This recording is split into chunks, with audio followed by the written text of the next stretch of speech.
Hi, it's Diederik Gelderman here, speaker, trainer, author of 4 published books and founder of Turbocharge Your Practice and Veterinary Business Academy. Today I want to talk about motivation, and we're going to go through the levels of motivation. So we start off with motivation 1.0. This is the first level of motivation, and that's the motivation for survival. This is the motivation to stay alive. This is fundamental and it will never change.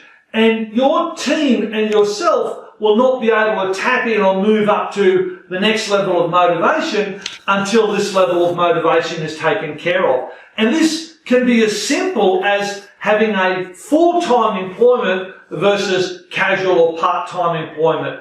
This is as simple as having uniforms, name badges, business cards, whatever it is, to help one of your team members know that they're needed and wanted and can survive in that practice. There's a whole heap of basic things that you need to take care of in your practice to help people survive or know that motivation 1.0 is covered.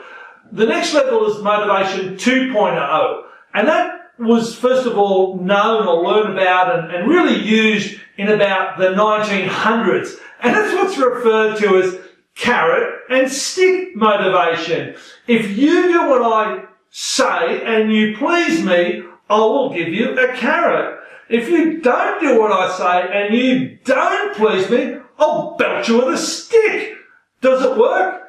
Yeah, absolutely it works. It used to work really well until it didn't. See, motivation is evolutionary, and we're motivated differently depending on the level that we're at and what the motivation that's given to us is done, how it's done and where it's done and when it's done. So if you're in a really dark place, then you're just motivated by survival, level of 1.0. If you're out of that dark place, you'll be motivated by people saying, if you do what I say, I'll give you a carrot, and if you don't do what I say, I'll beat you with a stick. Now, there have been thousands and thousands of studies that have been done on the use of motivation, i.e. incentive performances.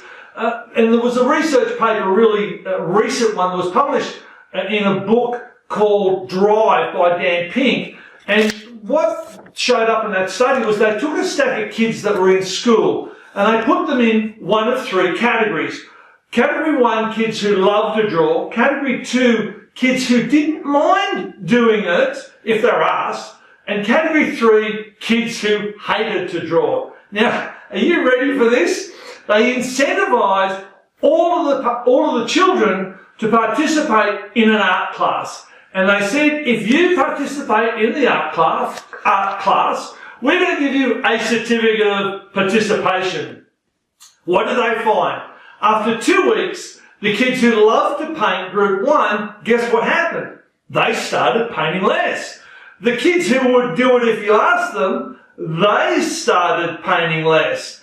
And the kids who hated painting stopped doing it altogether. They just stopped. What they discovered was that when you incentivize someone to do something that they already love, the reward system in their brain starts to overlap and starts to get confused. And as a result, they go from doing it because they love to do it, because doing it because they have to think they have to do it. And so now they stop enjoying it. That's carrot and stick motivation. It's extrinsic. In other words, it comes from the outside. It's external. So now we get to level 3.0 motivation, and that's intrinsic. This comes from within. That's what's referred to as self-motivated. And these are the people who are internally driven. If you come to one of my trainings, what we share in that training is a very simple series of questions, 3 or 4 questions that you can ask anyone in a conversational way that'll help you work out whether they're internally or externally motivated. So whether it's intrinsic or extrinsic. So you use casual conversational questions to ask someone, to ask them some questions, and you work out whether they're externally or internally driven and motivated. Really important questions to use as part of a hiring strategy.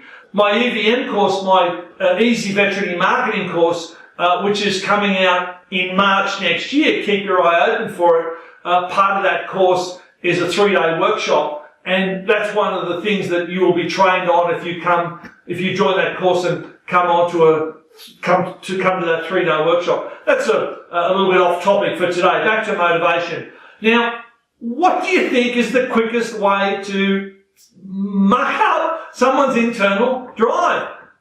Yeah, you got it. Give them external incentives like they do to those kids. So this is counterintuitive. You muck up their internal drive by giving them external motivation. Wow. So when you introduce a financial incentive, not only does performance plummeting for those who would do it naturally and enjoy it, it also dramatically increases the likelihood of deceitful, risky, and deceptive behaviours. Okay, so how do we motivate people if we don't offer them financial incentives? Because that's going to, it's going to fuck them up. So what do we do if we don't offer them financial incentives? So first of all, we need to find people who are intrinsically motivated, people who are motivated from within. Because if we choose people who are intrinsically motivated, already motivated, then we're already halfway there.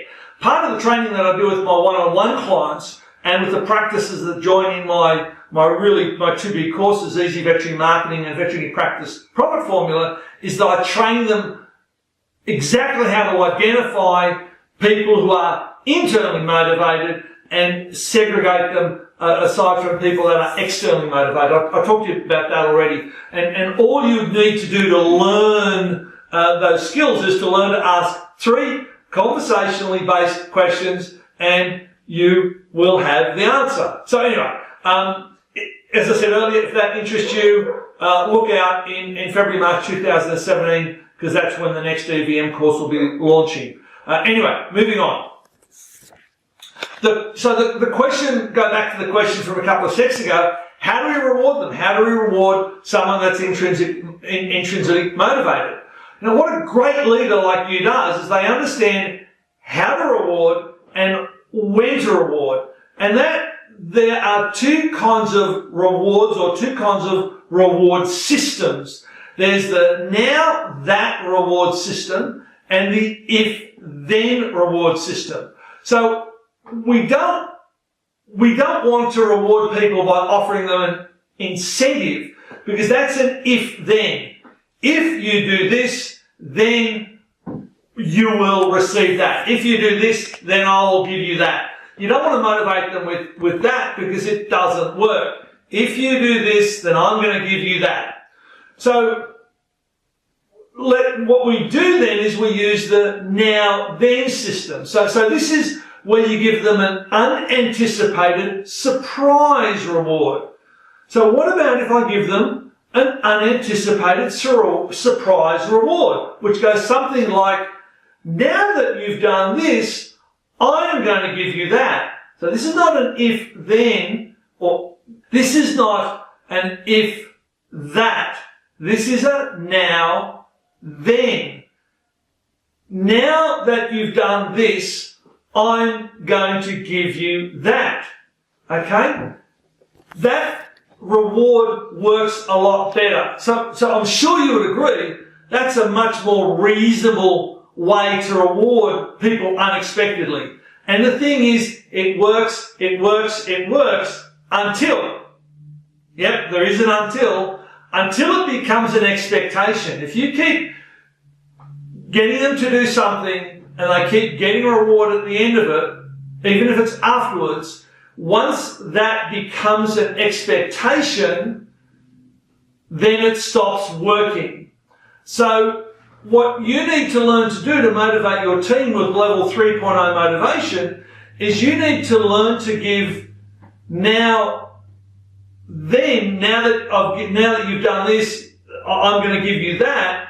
You need to learn to use that reward and recognition system sporadically. There must be no defined structure to it. And that's really, really, really hard to do. It's challenging because you've got to remember to do it, but you've also got to remember to do it sporadically so that they don't see a pattern, because once there becomes a pattern, it turns back into carrot and stick motivation and it doesn't work. So really simple, level 1, level 2, level 3 motivation. You need to use level 3 motivation because it works, and set yourself a system so that you can use it sporadically. And then you are going to see your team absolutely skyrocket with their outcome and their productivity and everything else. That's it for now. I'll see you next week. Bye-bye.